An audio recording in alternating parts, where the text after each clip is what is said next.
Amin. Silakan duduk, Tuhan Yesus memberkati. Haleluya. Ada sesuatu yang berbeda hari ini ya. Pentas ini penuh dengan keindahan.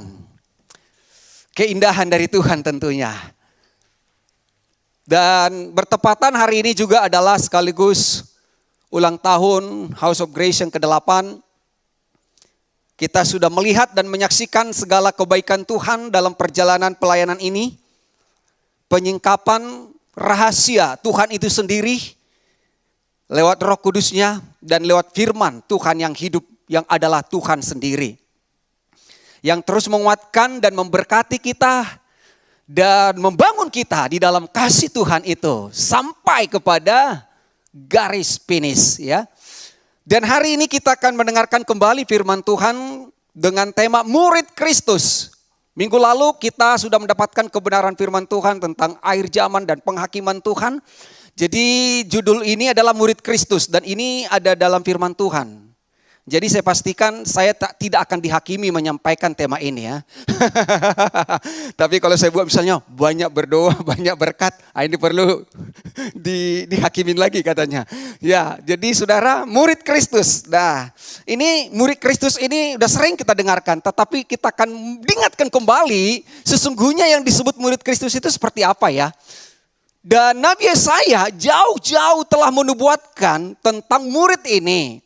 Menjadi murid Tuhan. Saya buat dalam kurung itu artinya murid Kristus ya. Sampai kita nanti menemukan tidak ada murid yang lain. Walaupun banyak murid dan banyak guru. Sesungguhnya hanya satu jenis murid itu dan gurunya itu hanya Kristus ya. Nubuatan Nabi Yesaya berkata dalam Yesaya 54 ayat 13. Semua anakmu akan menjadi murid Tuhan dan besarlah kesejahteraan mereka. Engkau akan ditegakkan di atas kebenaran. Nah, apa yang dinubuatkan oleh Nabi yang benar itu adalah suara Tuhan. Dan kalau itu suara Tuhan, maka itu pasti terlaksana cepat atau lambat. Kecuali nubuatan itu adalah dibuat-buat. Nubuatan dari manusia, dari halusinasi manusia. Itu pasti gagal, makanya diuji semuanya ya. Jadi semua anakmu akan menjadi murid Tuhan, akan menjadi murid Kristus next ya. Jadi itu maksudnya nanti akan menjadi murid Kristus. Dan besarlah kesejahteraan mereka. Yang disebut murid-murid Kristus itu, mereka memiliki damai sejahtera yang besar. Apa sih yang dicari manusia? Kan supaya damai ya. Mau kaya, mau pejabat, mau ini, itu yang dicari. Tapi ternyata untuk saudara dan saya memiliki damai sejahtera, bukan sekedar damai sejahtera, yang besar, saudara dan saya perlu menjadi murid Kristus. Dan orang yang memiliki damai sejahtera tentu dia akan hidup di dalam damai sejahtera. Kalau hidup dalam damai sejahtera saudara, ya berarti dia mengalami damai yang dari Tuhan, tidak lagi fokus kepada dirinya, tidak lagi tergantung kepada apa yang dia lakukan, apa yang dia capai untuk membuat dia mengalami damai itu. Tetapi fokusnya hanya kepada Kristus yang adalah Raja Damai, Raja Shalom ya. Dan dikatakan lagi saudara, kaitan damai sejahtera dan kebenaran ditegakkan di atas kebenaran.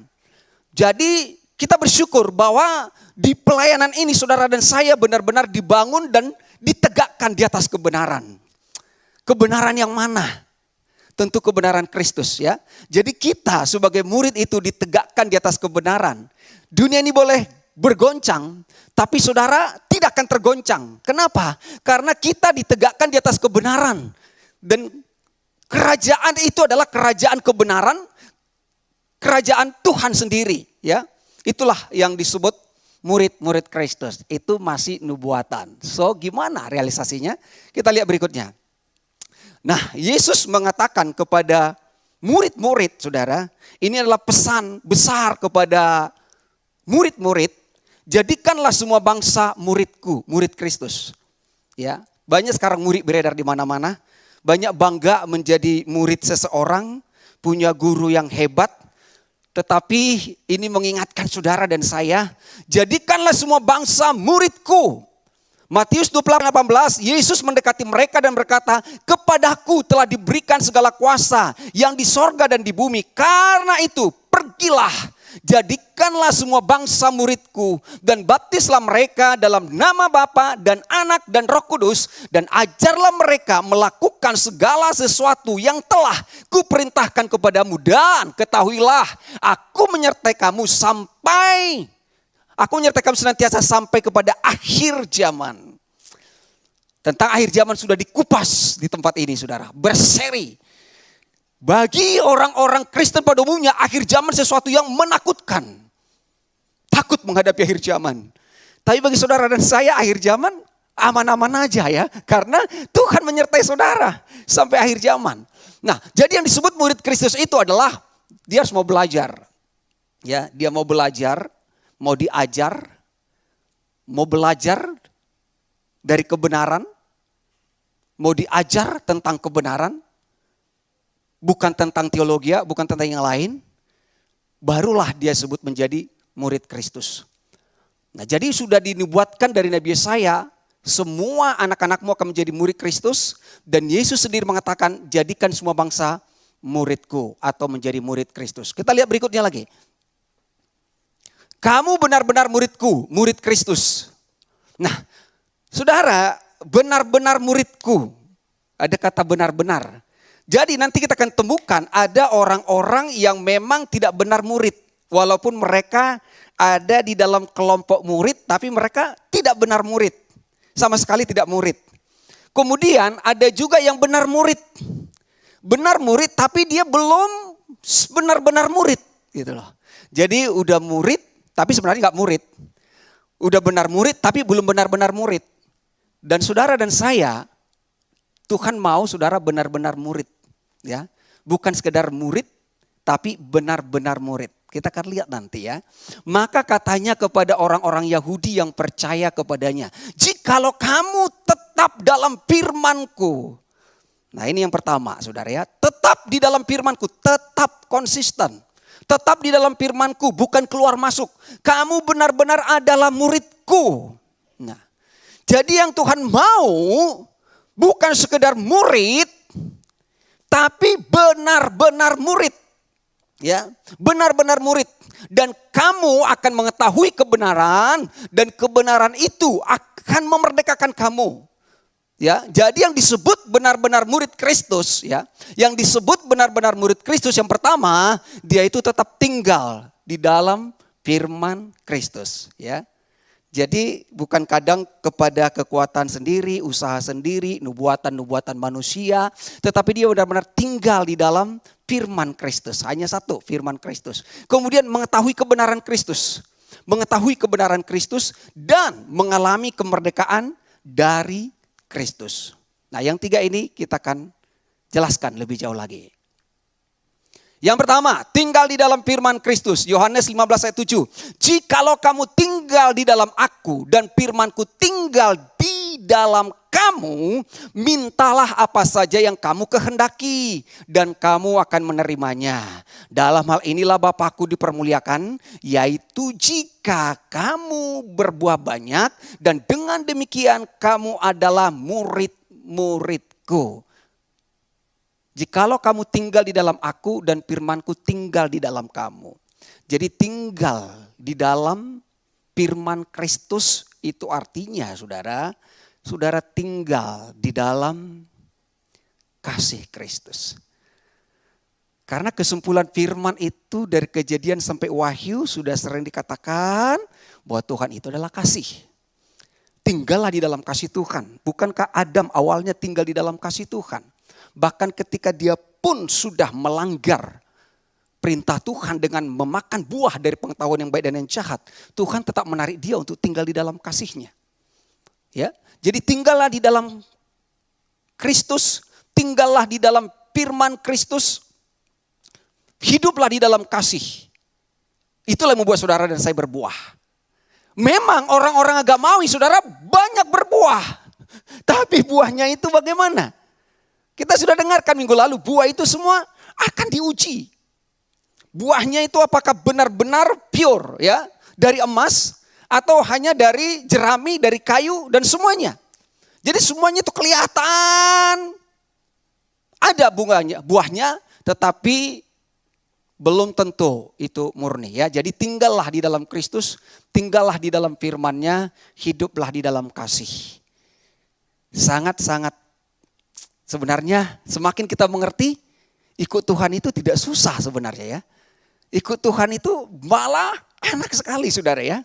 Orang ditawarkan kasih. Coba kalau ada orang menawarkan kasih kepada kita, mengasihi kita, menolong kita, memberi kita.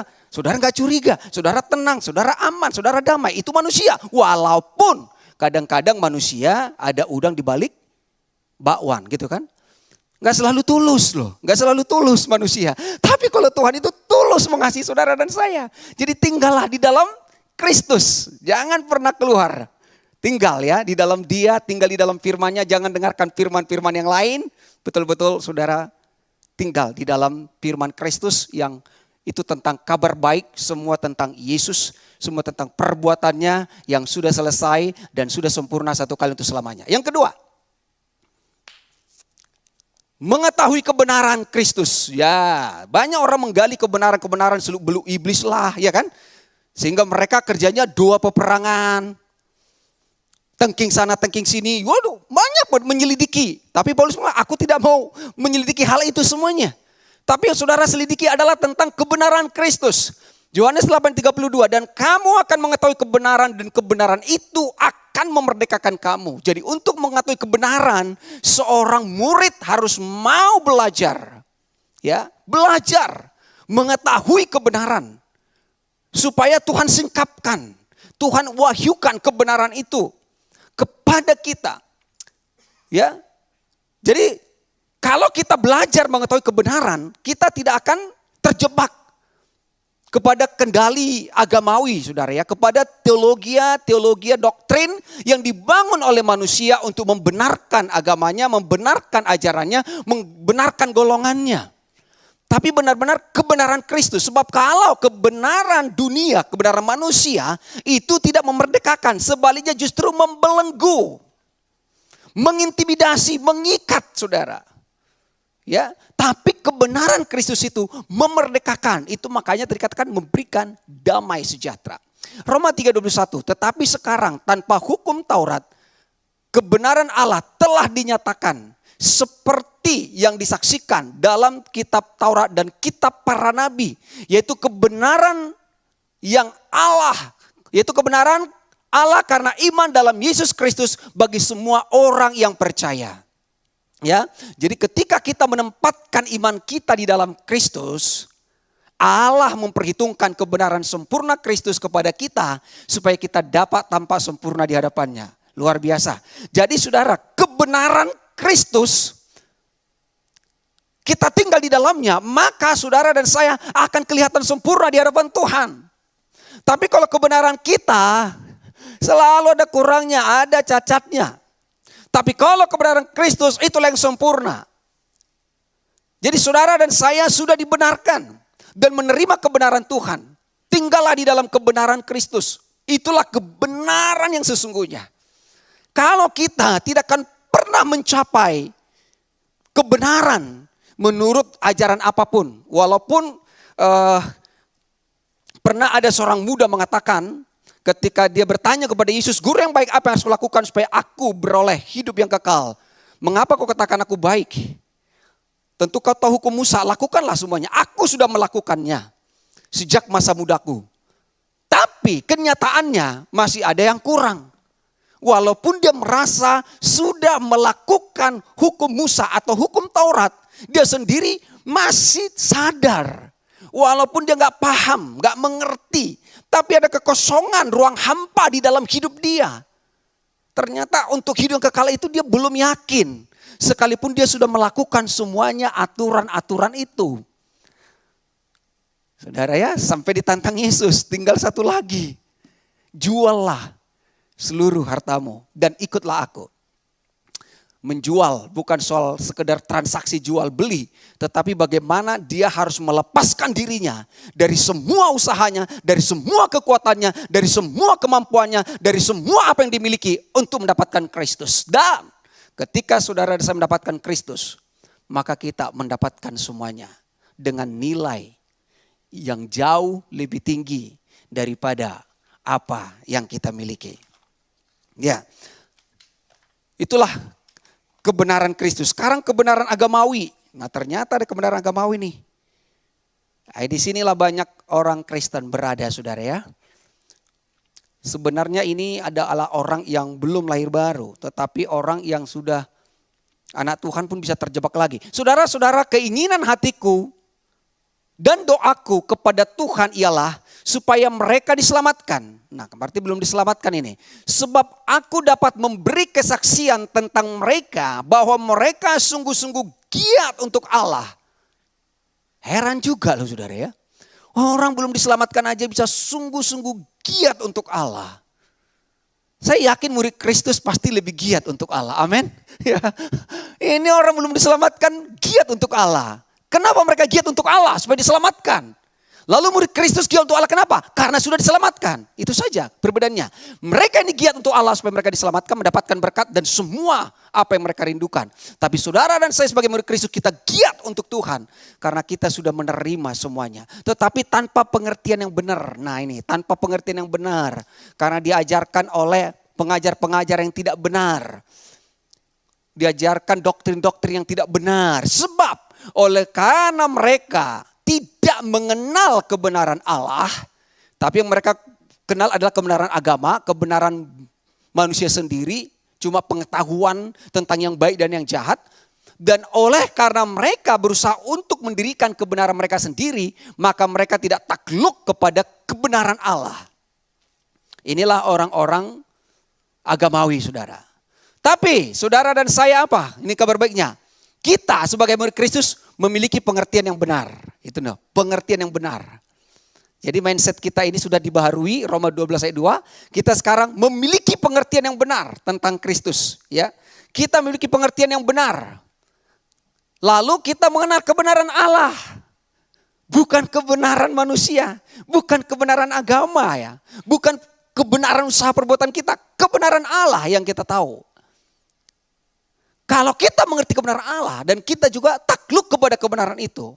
Takluk kepada kebenaran Tuhan, kita menerima kebenaran itu yang memerdekakan kita bahwa Tuhan mengasihi kita, bahwa Tuhan memelihara kita, Tuhan memberkati kita, Tuhan yang setia, Tuhan yang baik, Tuhan yang kekal, Tuhan yang tidak berubah. Itulah saudara memiliki pengertian tentang Tuhan. Tuhan yang tidak menghukum, Tuhan yang tidak mengintimidasi kita, Tuhan yang tidak menghakimi lagi saudara. Memang orang agamawi pasti dihakimi. Seperti firman Tuhan minggu lalu. Tapi saudara saya tidak lagi aman. Mengalami damai sejahtera. Ya, jadi kita tunduk takluk kepada kebenaran Allah. Kebenaran itulah yang menaungi kita. Kebenaran itulah yang menuntun saudara dan saya. Sehingga hidup lega setiap hari. Punya pengharapan, punya kekuatan, punya sukacita. Karena apa? Takluk kepada kebenaran Allah. Jadi tidak ada lagi yang menakutkan saudara dan saya. Di mana ada kebenaran, di situ ada kemerdekaan. Dan akibat kebenaran akan tumbuh damai sejahtera. Tumbuh damai sejahtera. Jadi kebenaran menghasilkan damai sejahtera. Kalau sudah damai sejahtera, sudah ya. Jadi damai sejahtera itu diartikan lagi saudara bukan sekedar cuma hanya perasaan. Tetapi damai sejahtera itu menyangkut seluruh kehidupan saudara. Baik jiwanya, baik tubuhnya, maupun finansialnya, semuanya itu baru akan dinamakan damai sejahtera. Ya, beda lagi prasejahtera. Ya kan? Itu butuh BLT gitu saudara. Jadi kita ini damai sejahtera mengalami semua dari Tuhan. Itulah kebenaran agamawi. Nomor 3 masih ada lagi itu mengalami kemerdekaan dari Kristus. Mengalami kemerdekaan dari Kristus sesuai dengan Yohanes 8 ayat 36. Jadi apabila anak itu memerdekakan kamu, kamu pun benar-benar merdeka. Yes. Ada orang merdeka tapi gak benar-benar merdeka. Ya. Udah merdeka tapi gak benar-benar merdeka. Sudah merdeka sih. Gak bisa dipungkiri udah merdeka. Tapi kita gak leluasa. Masih ada hal-hal yang mengikat dan menakutkan ya. Tapi kalau udah benar-benar merdeka ya sudah. Plong hidupnya. Makanya saudara jadi murid, benar merdeka. Tapi belum benar-benar merdeka. Makanya benar-benar murid itulah yang benar-benar merdeka. Yang benar-benar merdeka itulah yang benar-benar murid. Jadi murid Kristus benar-benar merdeka, benar-benar murid. Wow. Saya percaya oleh anugerah Tuhan kita keluarga besar House of Grace benar-benar merdeka. Amin. Dan benar-benar murid. Udah, santailah. Semua berlalu kok semuanya. Datang masalah silih berganti. Tapi orang yang tinggal di dalam Kristus itu aman loh saudara. Waktu murid-murid di danau saudara datang angin sakal. Mereka ketakutan. Mereka udah berusaha dulu. Udah doa dengan usahanya lemparin beban-bebannya keluar. Setelah habis akal baru ingat. Lah Yesus kan ada di buritan. Nah ini dia. Murid. Tapi belum benar-benar murid. Masih pakai dulu semua usahanya. Keringatnya dulu. Setelah itu baru sadar ada Yesus. Dibangunin. Dan dikomplain lagi. Guru tidakkah engkau peduli? Wih berani sekali saudara ya. Ini kayak orang Batak juga kali ini. Berani menentang pendeta ya kan? Saudara, tidakkah engkau peduli kita akan binasa? Binasa kita, lo aja kali. Lalu saudara, kenapa Yesus tidak tergoncang? Di luar ada badai. Tapi di dalam Yesus tidak ada badai. Ini kadang-kadang saudara udah jadi murid. Di luar gak ada badai. Tapi malah di dalam ada badai. Itu lebih parah lagi. Jadi Yesus gak mengalami badai itu. Gak apa-apa di luar sana banyak badai, banyak goncangan. Tapi di dalammu tidak ada badai. Kristus di dalam kita saudara. Itulah kebenarannya. Itulah orang yang benar-benar merdeka ya. Galata 5:1. Supaya kita sungguh-sungguh merdeka. Jadi bukan sekedar sungguh merdeka. Indonesia sudah merdeka. Oke, gak usah kita bahas. Supaya kita sungguh-sungguh merdeka. Kristus telah memerdekakan kita. Jadi usaha apa yang bisa kita lakukan untuk bisa merdeka? Mau doa puasa, mau doa keliling, mau saat teduh. Bukan itu yang membuat kita merdeka. Pelepasan? Tidak. Pengenalan akan Tuhan. Kenallah Tuhan, punya pengertian dan takluklah kepada kebenaran itu. Terimalah bahwa Tuhan mengasihi kita, menerima kita, memberkati kita. Supaya kita sungguh-sungguh merdeka. Kristus telah merdekakan kita. Karena itu berdirilah teguh. Dan jangan mau lagi dikenakan kuk perhambaan. Ini dipesankan kembali. Sebagai saudara yang sungguh-sungguh merdeka. Berdirilah teguh. Jangan mau lagi dikenakan kuk perhambaan. Jangan kembali lagi kepada agamawi saudara. Berdiri teguh di dalam kebenaran. Bukan di dalam agama, bukan dalam usaha kita. Dan bebaslah dari kuk perhambaan, dari hukum Taurat, dari agamawi. Karena orang-orang Yahudi yang sudah menerima Yesus, mereka mau kembali lagi. Mau disunatlah, mengikuti lagi ritual-ritual orang-orang Yahudi. Saudara dan saya, di dalam Kristus sudah benar-benar merdeka, ciptaan yang baru. Kita tidak lagi kiblatnya ke Israel, kiblatnya ke Yerusalem. Bahasa-bahasa mereka, no. Di mana saja Tuhan mengerti bahasa kita kepada Tuhan. Ya, inilah kebenarannya. Saudara mengalami kemerdekaan dari Kristus. Itulah yang disebut benar-benar murid Kristus dan benar-benar merdeka. Ya, jangan tergoyahkan lagi. Berikutnya, murid-murid Musa. Ada nih murid Musa. Jadi ini kisahnya adalah seorang yang buta sejak lahir. Jadi kalau menurut agamawi, langsung itu saudara ditanya nih. Guru, sebenarnya orang ini buta karena dosanya atau karena dosa orang tuanya? Nah ini orang kamu selalu nanya dosa, ayo sadari dosamu, selidiki hatimu, mau perjamuan kudus dulu. Ayo berdamai suami istri. Siapa tahu tadi pagi ribut. Berdamai dulu sebelum terima. Udah biasa dilakukan itu saudara. Ya, ini cari dosa. Di mana ada kebenaran saudara dimerdekakan ya. Jadi bukan karena dosanya, bukan karena dosa orang tuanya. Kalau ditanya ada dosanya, menurut saya ada dosanya. Ada dosa orang tua, ada dosa orang tuanya. Karena kita mengatakan semua manusia telah berbuat dosa dan hilang kemuliaan Allah. Di dalam Adam semua manusia sudah berdosa. Tapi Tuhan datang bukan soal mencari-cari dosa. Aku datang jadi jawaban. Bukan menyelidiki dosamu. Kalau saudara selidiki, catat lagi ya kan. Saya pernah pelayanan gitu ya di mahasiswa. Semua suruh catat dosanya. Baru buat api unggun malam terakhir. Ya mau tidak mau ya udah. Gimana ya. Terus kita bakar dosanya. Terus ada juga saudaraku yang retreat. Misalnya ada sungai. Catat semuanya. Lalu itu semua catatannya dibuang sungai. Udah mengalir sih saudara ya. Nah itu dia. Ini bukan masalah dosa. Saudara nggak berurusan lagi dengan dosa. Saudara berurusan dengan kebenaran ya. Dosa sudah diselesaikan oleh Kristus. Dan saudara pasti tidak lagi hidup dalam dosa karena sudah merdeka. Jawabnya, apakah orang itu orang berdosa? Aku tidak tahu. Nah Yesus saja dibilang orang berdosa. Tetapi satu hal yang aku tahu, ini yang perlu digarisbawahi. Banyak hal kita tidak tahu, tapi minimal satu hal tahulah. Tapi gaulnya keren ya, bukan cuma satu hal. 2 hal, 3 hal. Ya kan Dewi? Udah banyak hal lah kita sudah tahu. Jawabnya, apakah orang itu orang berdosa? Aku tidak tahu, tetapi satu hal aku tahu. Yaitu bahwa aku tadinya buta dan sekarang aku dapat melihat. Kata mereka kepadanya, apakah yang diperbuatnya kepadamu? Bagaimana ia memelekkan matamu? Jawabnya, telah kukatakan kepadamu dan kamu tidak mendengarkannya. Mengapa kamu hendak mendengarkannya lagi? Ini keren ini loh saudara jawaban ini. Mantap ini. Barangkali kamu mau menjadi muridnya juga. Jadi ini orang buta ini udah langsung menginjil ini. Termasuk kabar baik juga kan menjadi murid walaupun bagi mereka itu ancaman. Itu kabar baik loh. Kabar baik itu kadang-kadang ancaman bagi orang yang tidak mengerti.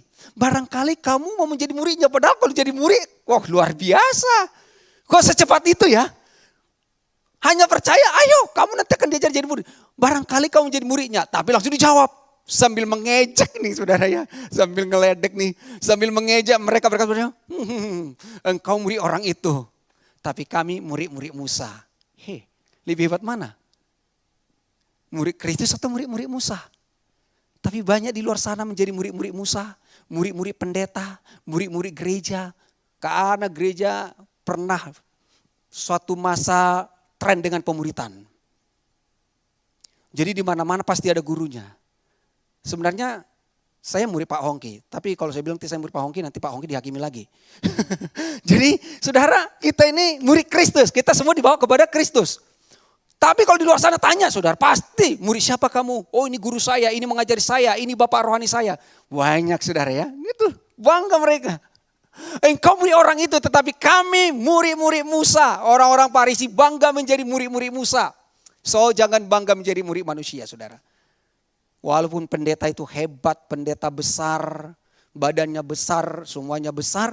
Jangan bangga saudara, tapi banggalah karena saudara menjadi murid Kristus. Camkan itu di tempat ini saudara, itu aja yang disajarkan ya. Tidak ada yang kita kultuskan seseorang di sini benar-benar pure pada Kristus saudara. Inilah murid-murid Musa, murid-murid gereja, murid-murid pendeta di mana-mana saudara. Sehingga dia punya tanggung jawab, ada TNG-nya lah. Kamu kan murid saya udah ajari kamu, jadi kamu harus ada kontribusi ke saya. Dan itu udah umum saudara ya, udah umum. Next kita lihat lagi.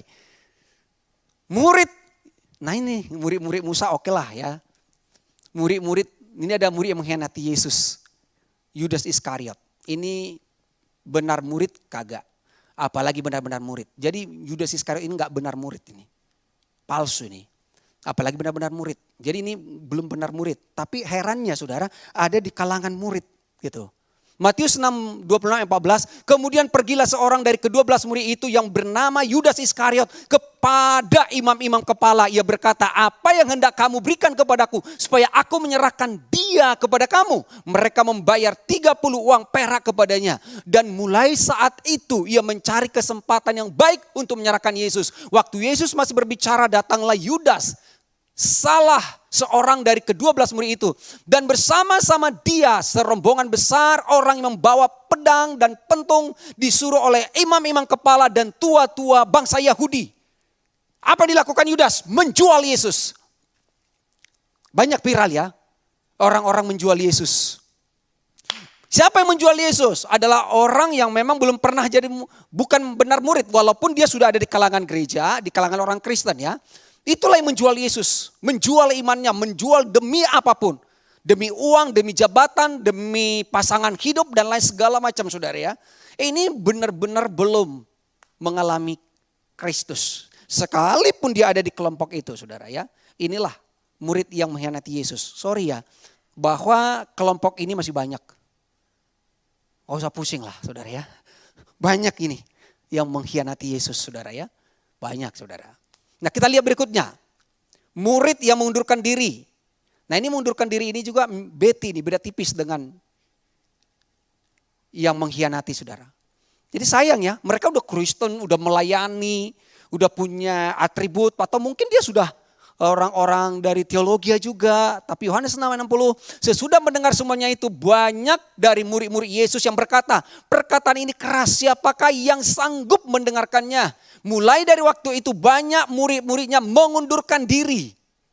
Ada lanjutannya, dan tidak lagi mengikut dia. Jadi mengundurkan diri dan benar-benar goodbye. Dan tidak lagi mengikut dia.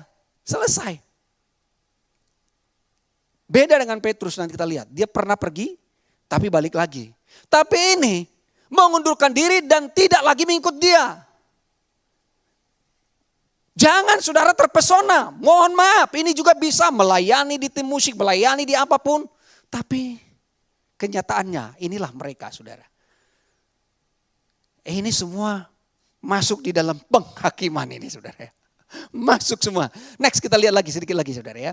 Murid yang menyangkal Yesus. Nah, ini benar murid. Pada waktu itu Petrus menyangkal Yesus, dia memang benar murid, tapi belum benar-benar murid. Karena belum benar-benar merdeka ini Petrus. Tapi kita nggak menghakimin beliau. Sebab Petrus pada akhirnya dia juga mengalami kasih Tuhan. Dalam Yohanes pasal 24, Injil ditutup dengan kisah daripada Petrus yang mengalami kasih Tuhan. Dan Tuhan mengatakan kepada dia, gembalakanlah domba-dombaku.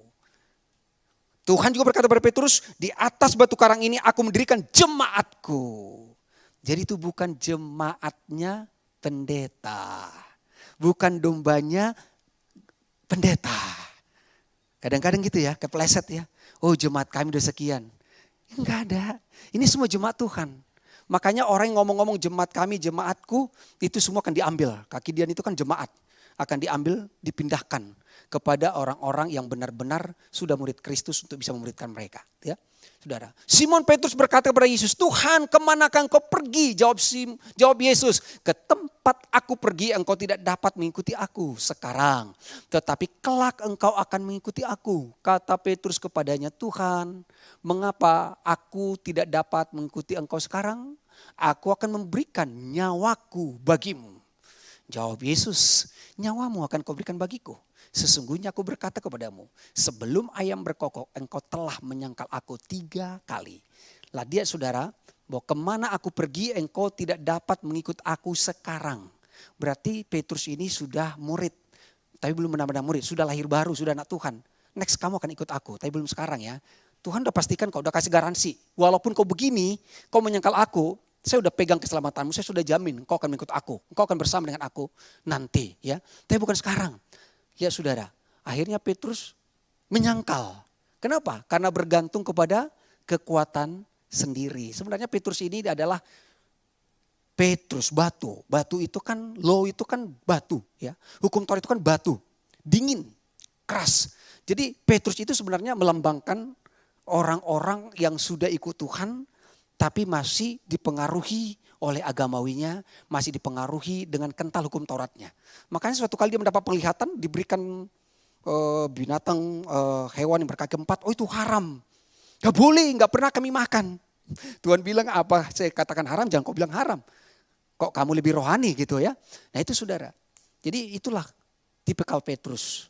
Yang masih mengandalkan aku udah mengikut Tuhan, aku sudah bayar harga, kami sudah meninggalkan semuanya untuk mengikut Engkau Tuhan, apa upah kami. Dia selalu membanggakan perbuatannya, usahanya, kemana-mana dia cerita, aku berkorban, aku memberi. Jadi bukan tentang kasih Tuhan yang diceritakan. Inilah murid yang menyangkal Yesus. Maaf saudara, ternyata murid-murid kelompok Petrus ini pun banyak juga sekarang ini. Menyangkal, gak percaya sama Tuhan. Menyangkal itu bukan artinya meninggalkan Yesus. Ya, tapi ya di dalam perbuatannya ketika Dia mengandalkan usahanya, kekuatannya. Sebenarnya kan kita udah menyangkal Tuhan di situ. Iya sih Tuhan pasti menolong, tapi gitu saudara ya. Oke, kita lihat lagi berikutnya. Yohanes adalah murid yang dikasihi. Nah, saya mau katakan kepada kita sobat, Yohanes ini benar-benar murid dan benar-benar merdeka. Dan kitalah tipe Yohanes ini saudara ya. Benar-benar murid dan benar-benar merdeka. Karena kita jarang ya, saya juga situ belum selidiki benar ya. Tapi sepertinya Yohanes ini jarang bermasalah ini. Tidak ada. Dia selalu tetap aja, bahkan sampai Yesus disalibkan dia masih ada di situ. Kita udah dengarkan bahkan sampai dia umur yang paling panjang dari semua murid itu. Nah, setelah Yesus berkata demikian, ia sangat terharu, ia bersaksi, aku berkata kepadamu sesungguhnya seorang di antara kamu akan menyerahkan aku. Nah, murid-murid itu memandang seorang kepada yang lain. Mereka ragu-ragu siapa yang dimaksudkannya. Seorang di antara murid Yesus, yaitu murid yang dikasihinya. Itu. Seorang di antara murid Yesus, seorang ya, berarti dia nih. Yohanes, murid yang dikasihinya, bersandar dekat kepadanya. Kok bersandar ya? Karena dia percaya kepada Yesus. Aman bersama Yesus. Di sebelah kanannya kepada murid itu Simon Petrus nih. Simon Petrus memberi syarat dan berkata, tanyalah siapa yang dimaksudkannya. Kenapa enggak tanya langsung Petrus? Kok pakai perantara? Kok pakai perantara? Makanya saudara, orang-orang gak mau itu selalu pakai perantara. Udah pendeta yang berdoa. Pendeta kan udah lebih dekat dari Tuhan. Doanya lebih cepat dijawab Tuhan. Inilah orang-orang gak mau saudara. Selalu pakai perantara, pakai media, pakai formula. Kalau Yohanes tidak, langsung bersandar, nempel, melekat sama Tuhan. Makanya diceritakan tentang pokok anggur, ranting dan buah. Semua itu menyatu saudara. Ranting menyatu dengan pohonnya dan buah ada di dalam rantingnya ya. Tanyalah, coba saudara. Seorang Petrus saja masih gitu, kok gak langsung aja nanya saudara. Yohanes fokus akan kasih Tuhan kepadanya. Nah itulah saudara desa, itulah yang disebut murid Kristus. Perjalanan pelayanan kita ini oleh anugerah Tuhan sejauh ini. Supaya kita semua murid. Karena kalau udah murid berarti sudah mempelai. Saudara sudah bebas dari penghukuman yang akan datang. Dari penghakiman yang akan datang. Di bumi kita diberkati. Di sorga apalagi. Yohanes fokus akan kasih Tuhan kepadanya. Bukan fokus akan kasihnya kepada Tuhan. Ya, kita akan lihat bagaimana Yohanes ini konsisten. Next kita lihat.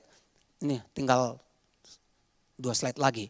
Yohanes konsisten menyatakan dan memberitakan kasih Tuhan. Itulah yang disebut benar-benar murid. Inilah yang benar-benar murid Kristus. Saudara dan saya gak melenceng. Tidak ada lagi berita kita dimanapun. Semua tentang kasih Tuhan. Kasih yang melenyapkan semua ketakutan. Kasih yang menutupi segala pelanggaran. Kasih yang menerima keberadaan. Kasih yang memulihkan. Kasih yang memberkati. Iman, mukjizat terjadi itu kuasa Tuhan bekerja karena ada kasih. Tanpa kasih tidak ada. Saudara ya.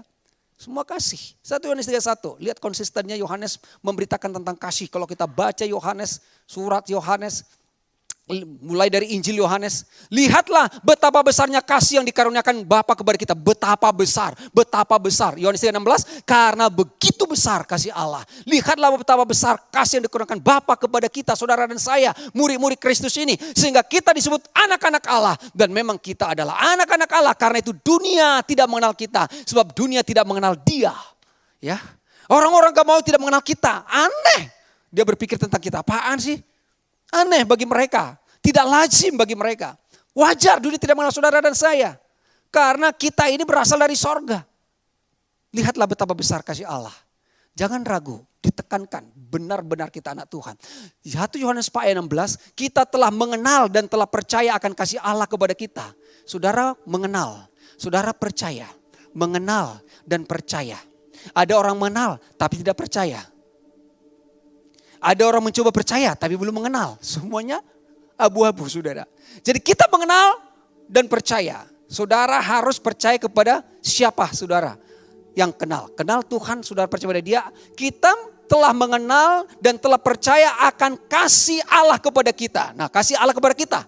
Bukan kasih kita kepada Tuhan. Selama ini kita selalu diajarkan mengasihi Tuhan, memberi, berkorban, mengasihi Tuhan, mengasihi Tuhan. Tapi kalau saudara sudah menerima kasih Tuhan, otomatis kasih yang di dalam kita akan bekerja untuk mengeluarkan semua perbuatan-perbuatan baik itu.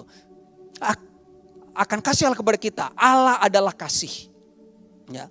Dan barang siapa tetap berada di dalam kasih, ia tetap berada di dalam Allah dan Allah di dalam dia.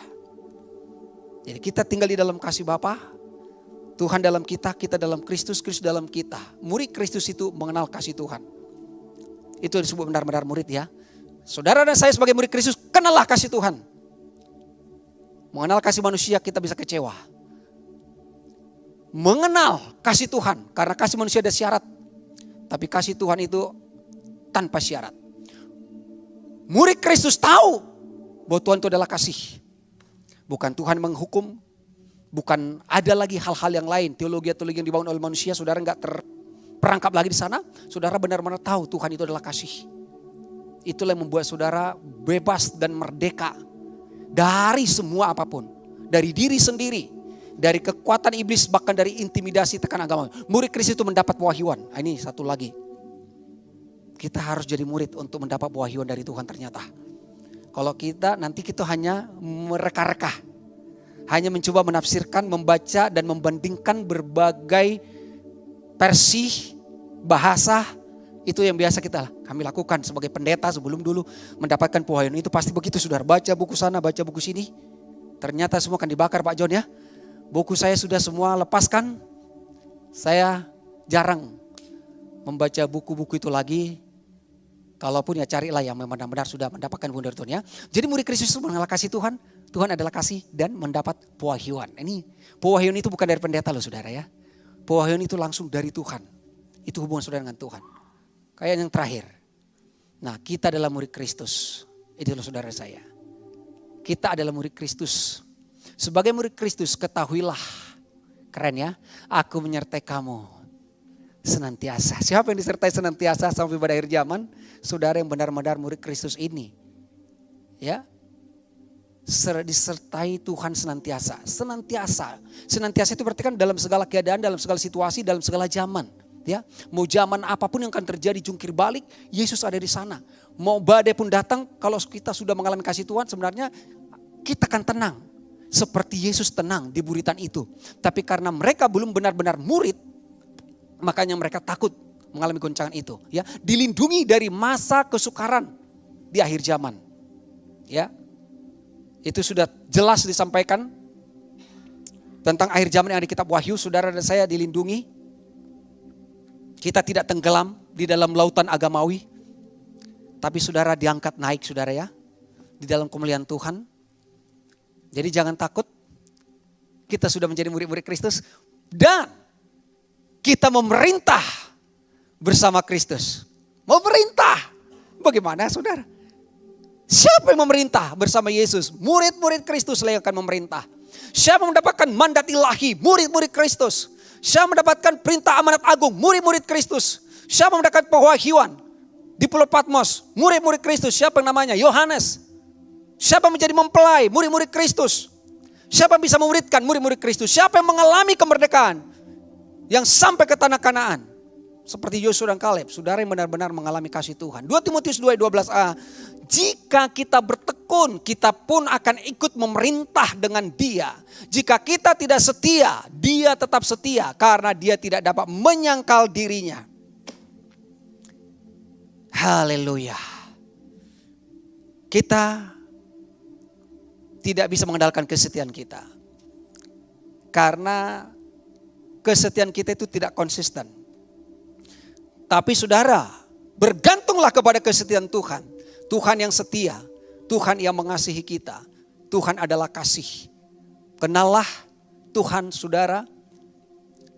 Sadarlah bahwa saudara sudah mengalami kemerdekaan. Murid Kristus.